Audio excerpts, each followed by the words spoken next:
charged with weapons and drug charges in the town of Cheektowaga that at the time we believed had some connection with the shooting that occurred on July 5th that took the life of a 3-year-old little boy.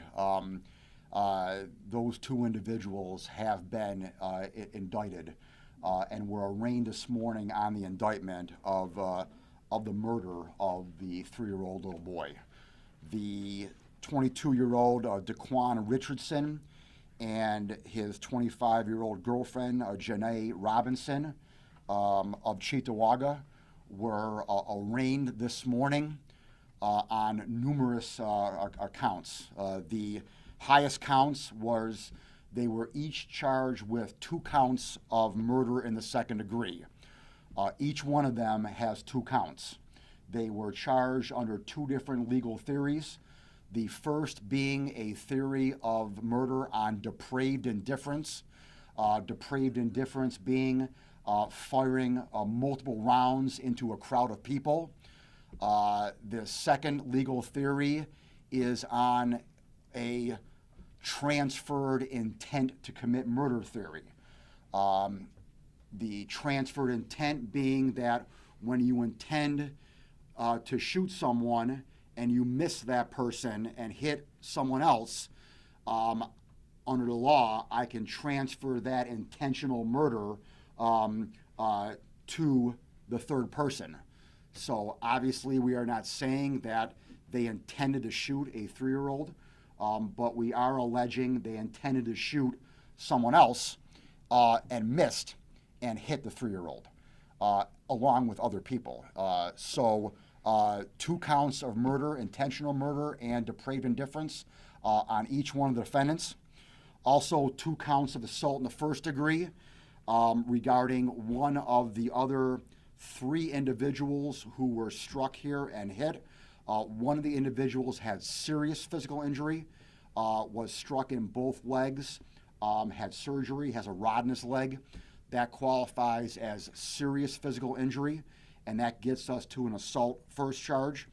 1 count of criminal possession of a weapon in the second degree. That's for the assault rifle that was allegedly used in this homicide and was found in the Cheektowaga apartment of both of these individuals. 2 counts of assault in the second degree. The 2 counts of assault in the second degree are on the other 2 individuals who were shot. One was shot in the back. The other one was shot in the foot. Neither one of them have serious physical injury. They just have regular physical injury. So that's why that is assault in the second degree. And 2 counts of assault in the third degree. That each one of them has 2 counts of assault in the third degree. That is a recklessness charge. When you recklessly assault someone, that is a misdemeanor. So that charge is on both of them as well. And 1 count of criminal possession of a weapon, which is a Class E felony. That is the handgun that was found in the home. A handgun found in a home is a SAFE Act violation. That's only an E felony, not a C felony. So they are charged with that as well. Again, remember, each one of these individuals is charged together in concert, working together as accomplices. So that's why each one of these 2 individuals has the same charges. We are alleging that the male, Daquan, was the shooter, and we are alleging that the girlfriend was the driver of the vehicle. But it doesn't matter. They're both accomplices. They're both working in concert together, and they're both charged with murder in the second degree, which has life imprisonment on the back end.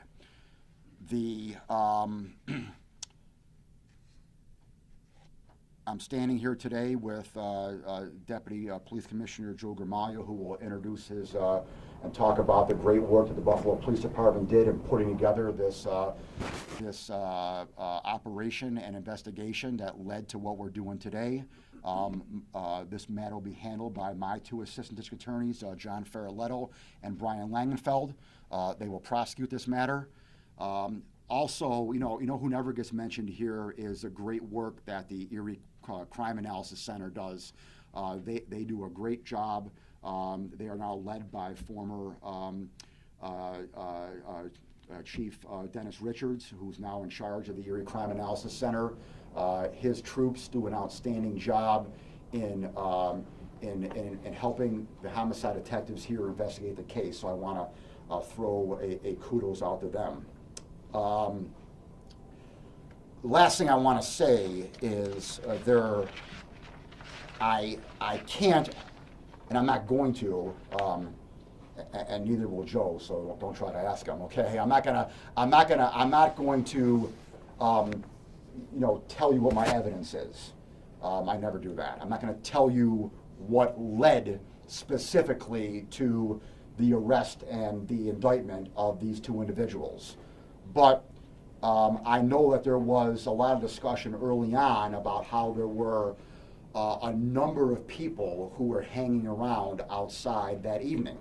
Remember, this occurred on July 5th, the day after the 4th of July. It occurred at approximately 10:58 p.m. The neighbors at the housing complex here kind of got together and had a little cookout.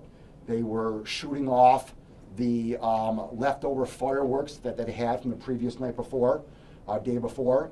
And so they were shooting off fireworks, having a cookout. There were a number of people outside when this homicide occurred. We're going to guess between 20 and 30 people, approximately, that were outside who, there's no doubt in my mind, or no doubt in anyone standing behind me's mind, saw something, okay? And just so you know, aside from one family member who came forward and told us what he or she saw, okay, no one else said a word. Not one. Not one of the 30 people that was hanging out outside here who witnessed a 3-year-old boy get shot and killed, not one of them came forward to talk and tell us what they said.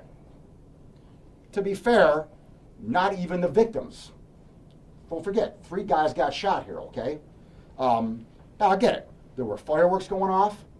People may not have even heard that there were gunshots going off because of fireworks going off, all right?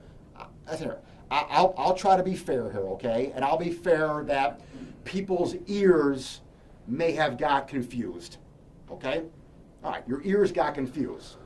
Well, we all got eyes, and there's a difference between seeing a firework going off and seeing someone get out of a car with an assault weapon and shoot multiple rounds into a crowd, okay? That's your eyes, not your ears, okay? And none of them 30 came forward. None of them. And then I read in today's paper about how some pastor, who obviously is distraught about, what happened, the other night at Delaware Park, as am I, okay? That young man at Delaware Park who got killed playing basketball was a friend of my son's. He was a couple years older than my son, and my son played basketball with him in high school, okay? So I'm distraught about it too. But this pastor who, I'm not sure if we talked to you, Aaron, or who we talked to, all right, makes a comment in today's Buffalo News about how he questions the quality of the police work being done by BPD. That's a ridiculous statement, Pastor. And I'm calling you out right now, Pastor, okay? That's a ridiculous statement, Pastor, for saying that, okay? How about the quality of people not opening their mouth and coming forward with information? How about that quality? If they don't have video, if they don't have something that an eyewitness who can come forward, what are they supposed to do? They need witnesses. There were 30 witnesses out there that saw a 3-year-old boy get killed. I'm not saying all 30 saw it, obviously, but there were 30, let's clarify that, 30 potential witnesses out there who saw a 3-year-old child get gunned down, and no one came forward. How about that quality, Pastor? So please, spare me the quality of BPD, okay? These guys are out there on the street, busting their humps every day, trying to get justice for the families of 3-year-olds and a 17-year-old girl 2 weeks ago, and a 26-year-old boy yesterday at Delaware Park. So spare me the nonsense, okay, about quality of police work, okay? Until we get people to come forward, until we get people to actually, you know, how many people at the basketball court the other night? Tons, right? Tons of people at Delaware Park playing basketball 2 nights ago, okay? When that 26-year-old young man got killed. How many have come forward? None so far. So let's spare me the nonsense about the quality of BPD, okay? And let's start recognizing in our community that we need your help. We need people to come forward and talk about what they see. And until we get that, okay, then we're not going to provide justice for every family that deserves justice in this city.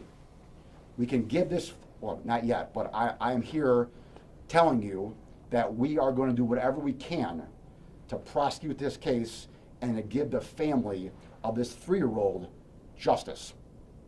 We can't give them full closure, obviously. They're never going to get the 3-year-old back.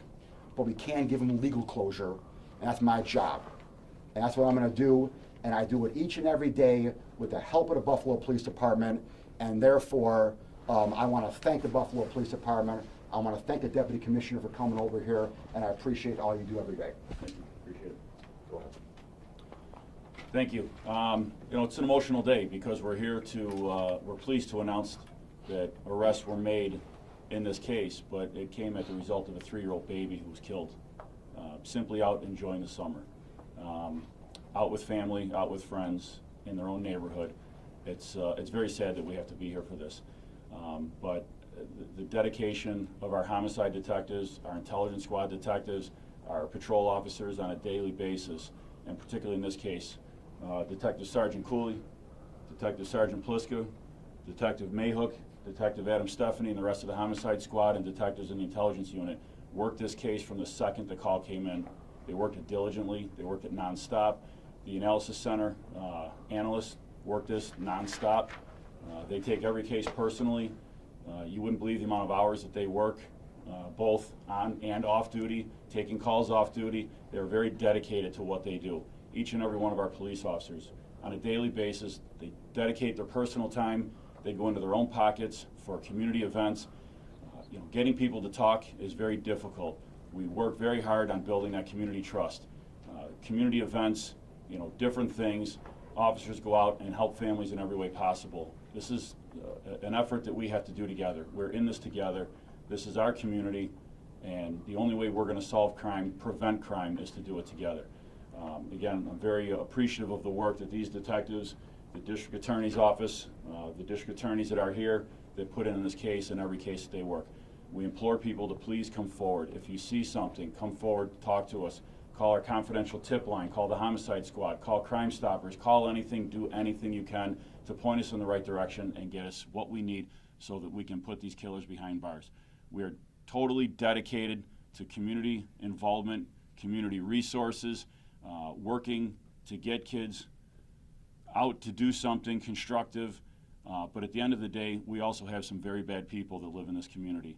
It's the trigger pullers that are out there that are committing the violence, and the police need to be the police. The police need to come out and they need to do their job, and we're going to come after them. We're going to come after them with everything we have legally and every method legally possible.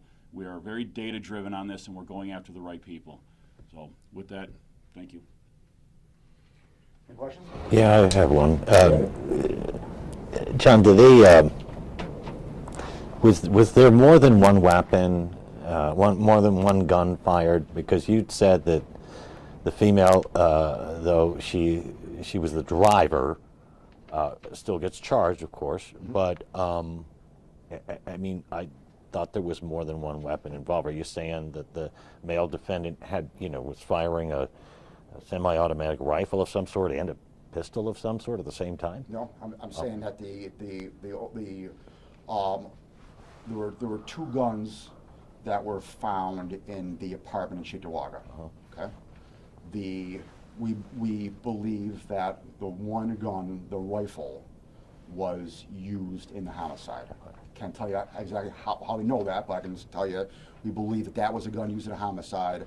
The other weapon that was found in the Chittiwaga apartment, we believe was not used in a homicide. Now, whether or not there is another weapon that was at the scene charged, I'm not going to have any comment on that this time. How do you know he's the one that fired it then? Good old-fashioned police work. That's all I can say now. Yeah. With the lack of assistance from the people on the scene, do you even have a good idea what the motive was? Or what are you willing to say about a motive? I'm not going to comment on that this time. Only thing I'm going to comment on is the legal principle that I commented on, which is the transferred intentional murder, okay? I'll comment on that this time where, we do not believe that the 3-year-old was obviously the target. We believe that someone else was the target, but again, under the legal theory of transfer intent, you can transfer that intent of someone else to a third person. Do you even know if the intended target of the shooting was even shot? We're not going to comment on that. How effective has the Viper Task Force been? The Viper Task Force has been very effective. That's an off-topic question. I mean, it's not that. I mean, no. We have recovered numerous weapons off the streets in the past 2 months. We have apprehended a lot of drugs off the streets. We have apprehended a lot of people who are in possession of weapons, okay?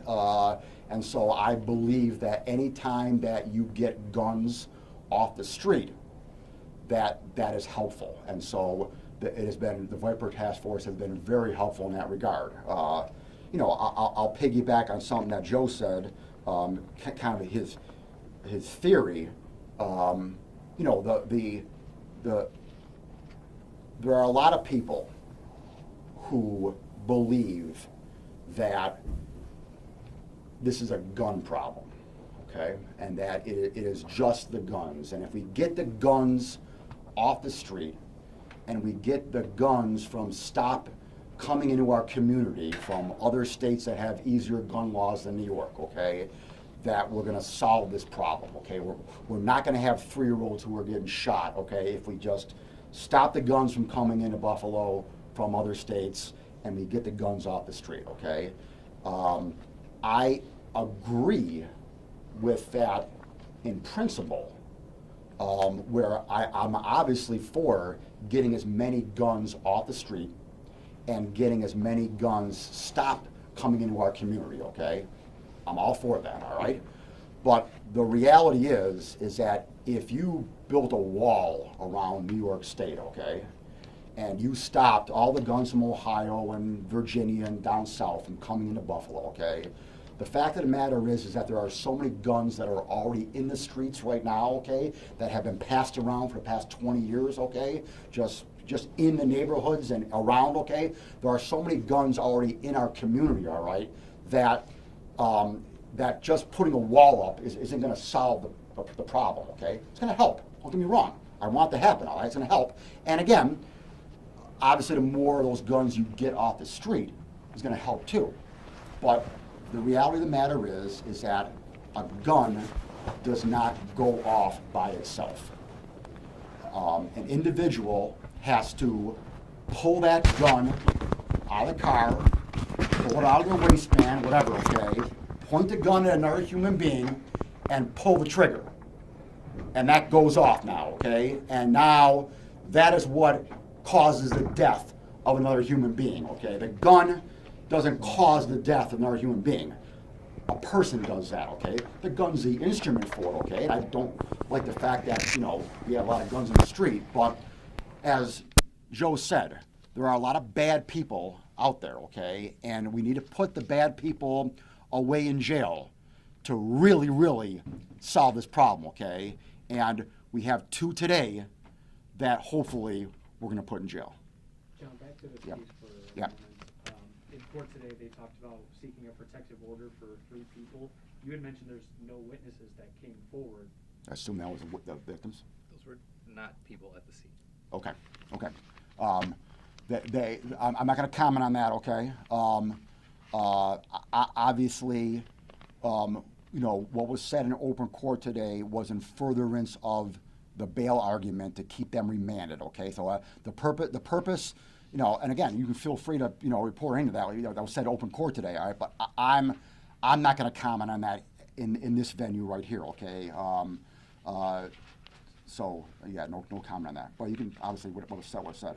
Can someone give just a layman's explanation of the rifle, the gun that was used, that you believe was used in this case? Like, you It was- said there was like 30, almost 40 rounds fired, and you didn't say about a second weapon or not. But what made this gun illegal? Was it just the content of it, or It was an assault weapon. It was an assault weapon, or assault rifle. Okay, it was an AR-15 knockoff, essentially. Okay.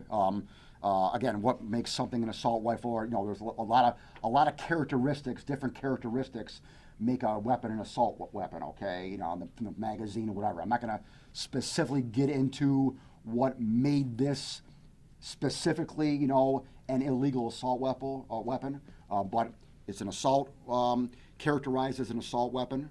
You know, it's essentially an AR-15 knockoff. And again, it was illegal, and that then qualifies as a C felony. and the handgun was illegal? And the handgun was illegal, but having a handgun in your home only makes it an E felony. But you didn't have a... Correct. That's why it's a crime. Yeah, it was found in your car or on your person. Okay, now it's a C felony, but if it's in your home, it's only an E felony.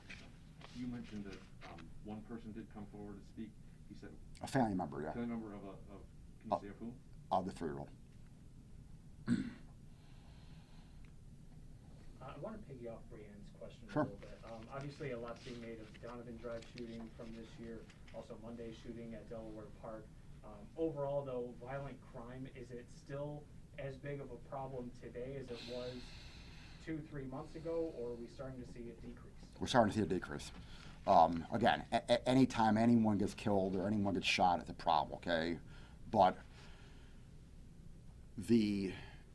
from July 24th through August 23rd, so in that 30-day window right there, from July 24th to August 23rd, in that 30-day period, which we could probably all agree upon is like the heart of the busy summer season, that historically is the worst time for violent crimes, and you know, in any city, not just Buffalo, but anywhere. Okay, summer is the worst. I'm not saying that specific 30 days is the worst year after year, but it's, you know, it's in the middle of the summer. Okay, so I'm just kind of using that general analogy. In that 30-day time period, we only had one homicide. Okay, in the city of Buffalo. I went back over the past 5 years. There's like on average like 7 or 8. Okay, so there's always that you know, going down to only one, obviously was a decrease. Okay, the numbers that we were seeing in March and April, where we were seeing a 100%, what actually over 100%, we saw a 140% increase. 100% increase in the number of non-fatal and fatal shootings over the year period, and even over a 5-year period, okay? Those numbers have gone down now to like only a 60 to 50% increase. Obviously an increase, all right? Obviously not great numbers. I mean, I'm not saying, you know, ooh, job well done, let's go home. I'm not saying that. But I'm saying job well done, but I'm not saying go home. You know, I'm hopeful that, you know, we're going to, you know, see the numbers keep going down. I think a large part of it is that, you know, we, and mainly BPD, along with the anti-violence groups, are back out on the streets. You know, we just had another event yesterday where the Buffalo Net team had an event, you know, on East Ferry yesterday, where we had a community day, and we had the entire Buffalo Police Department. I was out there like 1:30, and the entire chain of command was there. Joe was back working in the headquarters, but everyone else, you know, all the chiefs were there. The commissioner was there. The deputy commissioner Lark was there. You know, everyone was out there. Captain Tommy Champion and his crew out there did a great job. We had members of the Anti-Violence Task Force out there, and Murray Holman, all the different groups out there. We had kids out there. We had a DJ from 93.7, out there.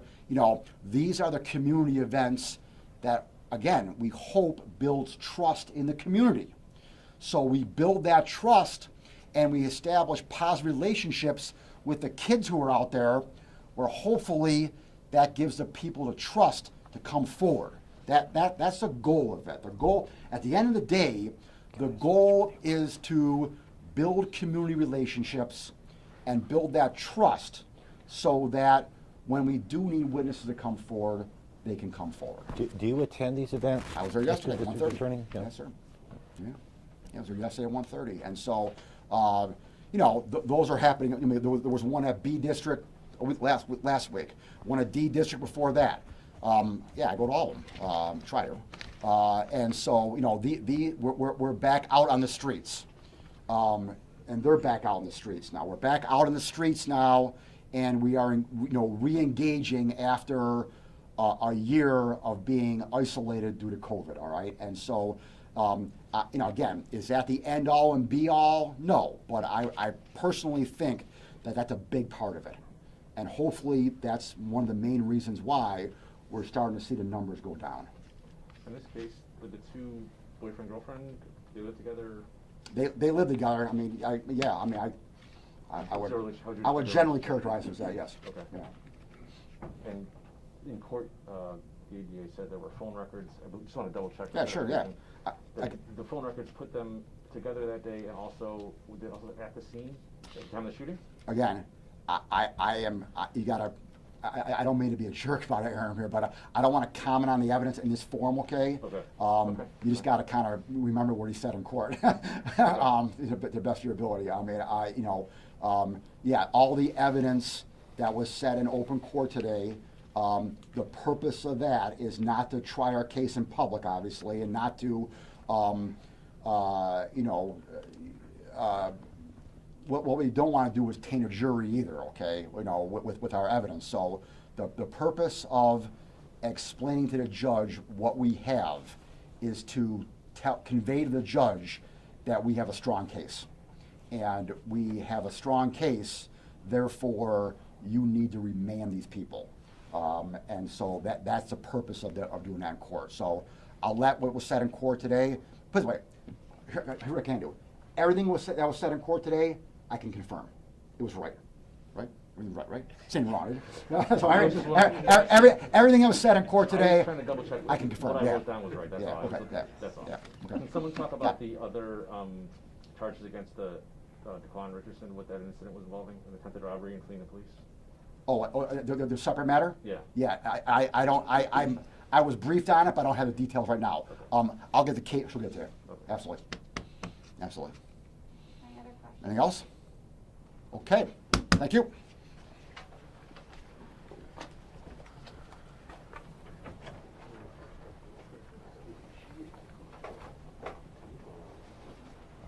Hey, buddy. He's so engaging. He's entertaining.